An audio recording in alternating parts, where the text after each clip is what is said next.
Today we will continue the fourth chapter of the Hornbill book. Fourth chapter is Landscape of the Soul, written by Nathalie Troveroy. Nathalie Troveroy के द्वारा लिखी हुई यह कहानी landscape of the soul, that means आत्मा का परिदृश्य। अब आत्मा का परिदृश्य नैथेली ट्रोवेरॉय ने क्यों लिखा? सबसे पहले about the lesson in short, this extracts highlights the basic of art Chinese and European. Chinese art और यूरोपियन आर्ट के मूल पर प्रकाश डाला गया है इस कहानी के through. This presents a study in contrast, और इसमें दोनों कला का अपोजिशन क्या है उसके बारे में हाईलाइट लिखा गया है। The Chinese paintings are not and realistic and perfect as European paintings, कि चाइनीज पेंटिंग्स की क्या क्वालिटी है, यूरोपियन से बिल्कुल डिफरेंस होता है, इसके बारे में इसमें बताने की कोशिश की गई है।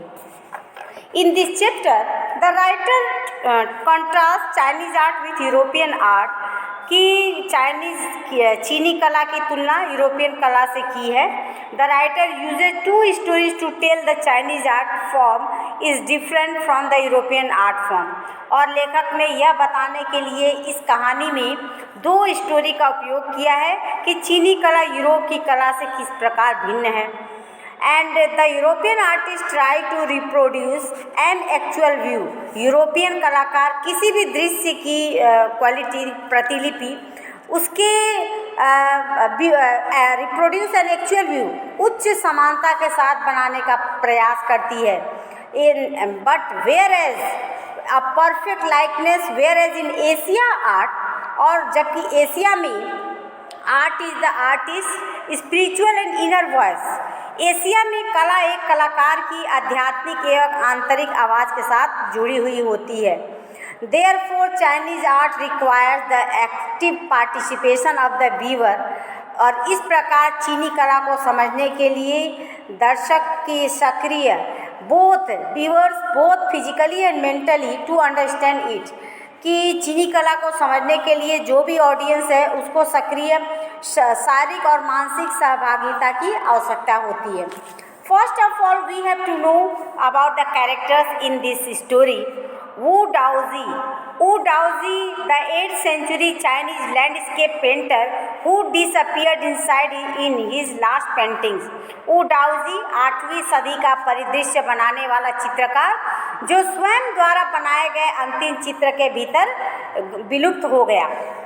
एंड सेकेंड इज सम्राट जुआंगजोंग। सम्राट जुआंगजोंग means Emperor Zhuangzhang. He admired Daozi's paintings but was not an active participant in it. उन्होंने डाओजी द्वारा बनाए गए चित्र की प्रशंसा की किंतु उसमें सक्रिय प्रतिभागी नहीं था। और थर्ड है Quinton मैट्सिस। Quentin Matsys was a 15th century Belgian blacksmith who changed his profession to become a realistic painter and marry the women he loved. वह एक 15वीं सदी का बेल्जियम लुहार था जिसने एक वास्तविक चित्रकार बनने एवं जिस स्त्री से वह प्रेम करता था उससे विवाह करने हेतु अपना पेशा बदल लिया था। तो ये कैरेक्टर्स है इस स्टोरी में। Now come to the chapter in the first paragraph. Okay, in the first paragraph a wonderful old tale is told about the painter Wu Daozi who lived in the 8th century. चित्रकार ऊ डाओजी को जो 8वीं शताब्दी में रहता था के विषय में एक पुरानी अद्भुत कहानी सुनाई जाती है। His last painting was a landscapes commissioned by the Tang Emperor Zhuangzhang to decorate a palace wall. उनका अंतिम पेंटिंग एक भूदृश्य था जिसे बनाने का आदेश तोंग सम्राट जुआंगजोंग ने महल की एक दीवार सजाने हेतु दिया था। The master had hidden his work behind a screen. और उस चित्रकार ने अपनी कलाकृति को एक पर्दे के पीछे छिपा दिया था।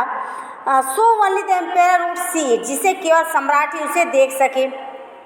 For a long while, the emperor admired the wonderful scene, discovering forests, high mountains, waterfalls, clouds floating in an immense sky, man on hilly paths, bird in flights.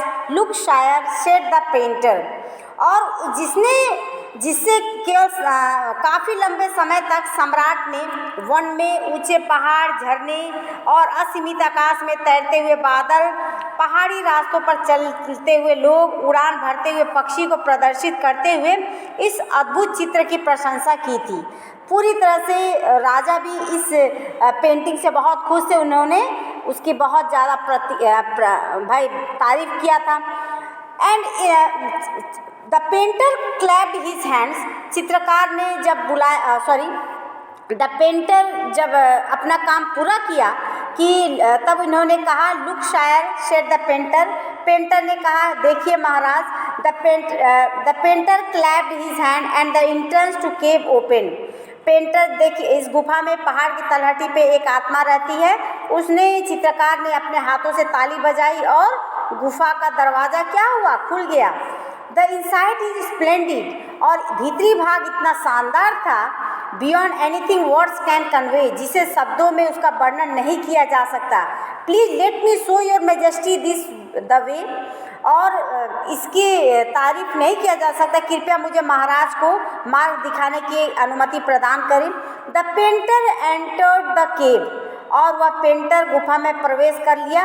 But the entrance closed behind him, परंतु गुफा का द्वार उसके पीछे ही बंद हो गया। And before the astonished emperor could move or utter a word, the painting had vanished from the wall. और जैसे ही गुफा का दरवाज़ा बंद हुआ, उसके पीछे पूर्व की अचंभित सम्राट हिल पाते या एक शब्द बोल पाते, पूरी चित्र भी दीवार से गायब हो चुकी। Not a trace of Wu Daozi's brush was left, Daozi का ब्रश का एक अंश भी नहीं बचा था। And the artist was never seen again in this world, और उस चित्रकार को इस संसार में दोबारा कभी नहीं देखा गया। Such stories played an important part in China's classical education. ऐसी कहानियाँ चीनी शास्त्रीय शिक्षा में एक महत्वपूर्ण भूमिका निभाती है। The book of Confucius and Zhuangzi are full of them. और कन्फ्यूशियस और जुआंगजी की पुस्तकें इस प्रकार की कथाओं से भरी पड़ी है। They help the master to guide his disciple in the right direction, वे गुरु की अपने शिष्य को सही दिशा की ओर मार्गदर्शन देने में सहायता करती है। And they help beyond the anecdote, कहानियों के अतिरिक्त they are deeply revealing of the spirit in which art was considered, वे कला की गहन भावना को भी व्यक्त करती है। कंट्रास्ट दिस स्टोरी और another famous one about a painter who would draw the eye of a dragon he had painted, तुलना करें इस कथा की अथवा एक और अन्य प्रसिद्ध कथा जो एक ऐसे चित्रकार के विषय में थी जिसने इस भय के कारण ही had painted for fear it would fly out of the painting, कि उसके द्वारा चित्रित ड्रैगन की आँख नहीं बनाई गई थी। ऐसा इसलिए नहीं बनाई गई थी कि वह चित्र से बाहर उड़कर चला जाएगा। With an old story from my native Flanders that I find most representative of western painting, मेरे मूल निवास फ्लैंडर्स की एक पुरानी कथा से जिसे मैं पश्चिमी चित्रकला का सर्वाधिक प्रतिनिधि मानता हूँ। तो इसी डर से उसने भी चित्र बनाई, लेकिन उसकी आंखें नहीं बनाई कि कहीं उड़कर कहीं दूर न चला जाए। Now come to the next paragraph. In this paragraph, in 15th century, Antwerp, a master blacksmith called Quentin Mercier fell in love with a painter's daughter. 15वीं सदी एंटवर्प में एक उत्कृष्ट लोहार जिसका नाम क्विंटन मेर्सिस था, एक चित्रकार की पुत्री से प्रेम करने लगा। With a painter's daughter, the father would not accept a son-in-law in such a profession. उसके पिता इस प्रकार के पेशे वाले व्यक्ति को अपना दामाद स्वीकार नहीं करना चाहते थे। So Quentin sneaked into the painter's studio and painted a fly on his latest panel. इसलिए क्विंटन धीरे से चित्रकार की शिल्पकला में गया और उसके नए चित्रपट पर इतनी वास्तविकता से एक मक्खी का चित्र बनाया that the painter is to fly with such delicacy that the master tried to swat it away before he realized what had happened, कि चित्रकार ने उसे मारने का प्रयास किया इससे पूर्व कि उसे आभास हो पाता कि क्या हुआ था। Now Quentin was immediately admitted as an apprentice into his studio. Quinton को तुरंत उसकी शिल्प कलाशाला में प्रशिक्षु के रूप में स्वीकार कर लिया। He married his beloved and went on to become one of the most famous painters of his age. उसने अपनी प्रेमिका से विवाह किया और आगे चलकर अपने समय का सर्वाधिक प्रसिद्ध चित्रकार बन गया। और बनने के बाद these two stories illustrate what each form of art is trying to achieve. यह दोनों कहानियाँ ये दर्शाती है कि कला का प्रत्येक रूप क्या लक्ष्य प्राप्त करना चाहती है।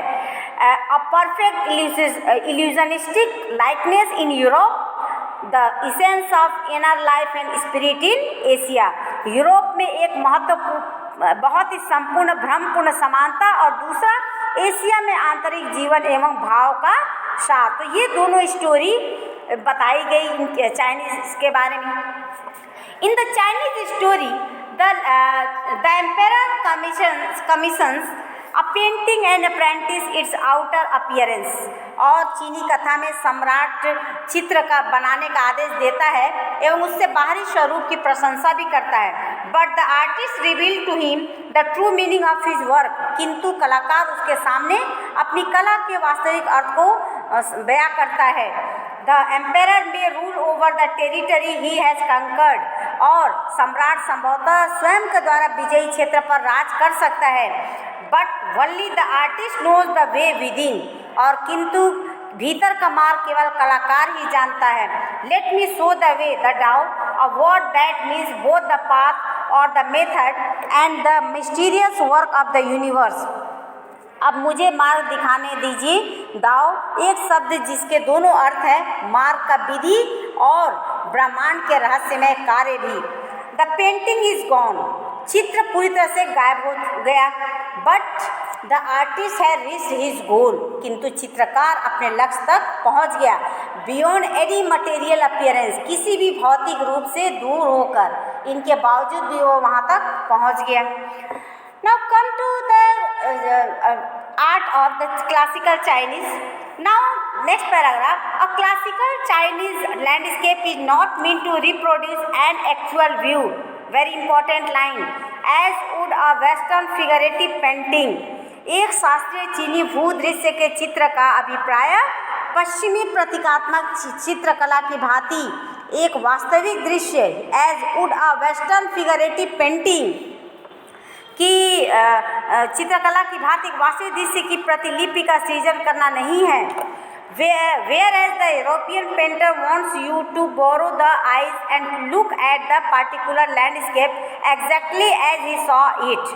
जहाँ यूरोपीय चित्रकार चाहता है कि आप उसकी दृष्टि उधार लेकर किसी विशिष्ट भूदृश्य को एक विशिष्ट दृष्टिकोण से ठीक उसी प्रकार देखें जैसे उसने देखा है। And it from its specific angle. The Chinese painter does not choose a single viewpoint.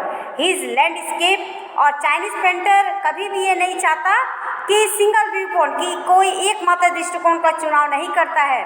His landscape is not a real one, उसका भूदृश्य एक वास्तविक भूदृश्य नहीं है। एंड यू कैन और आप you can enter it from any point, उसमें आप किसी भी बिंदु से प्रवेश कर सकते हैं। Any point then travel in it, और फिर भ्रमण कर सकते हैं। द आर्टिस्ट क्रिएट्स, और कलाकार artist creates a path for your eyes to travel up and down then back again in a leisurely movement. आपकी दृष्टि के लिए एक मार्ग का निर्माण करता है जिससे वे ऊपर और नीचे घूम सके और पुनः धीमी गति से वापस लौट सके, क्योंकि फिर से वापस वो पहले वाली कंडीशन में आ जाए। And back in a leisure, this is even more true in case of the horizontal scroll, in which the action of the slowly opening one section of the painting then rolling it up to the move on the other और इस तरह से जब एक painting जब क्षैतिज रूप से लिपटे हुए कागज़ के संदर्भ में और भी सत्य है, जिसमें चित्र के एक भाग को धीरे धीरे खोलने का काम, फिर इसे दूसरे भाग पर लपेटने के लिए ले जाने का काम, इससे समय का एक आयाम जोड़ देता है जो किसी अन्य चित्रकला में नहीं पाया जाता है। यानी कि एक क्लासिकल चाइनीज़ लैंडस्केप की ये विशेषता देखी गई है कि किस तरह से वो काम करते हैं। It also requires the active participants of the viewers who decides at what pace he will travel through the painting, a participation which is physical as well as mental.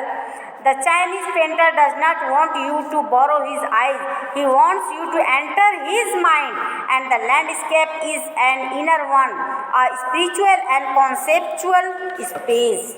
कितनी साफ शब्दों में बातें यहाँ रख दी गई कि किस तरह से इसमें दर्शक की सक्रिय सहभागिता भी आवश्यक होती है, जो यह निर्णय लेता है कि वह किस गति से चित्र में भ्रमण करेगा, और यह सहभागिता शारीरिक भी है और मानसिक भी।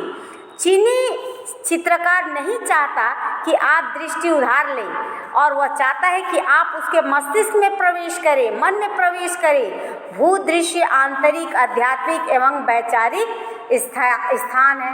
Now in the next paragraph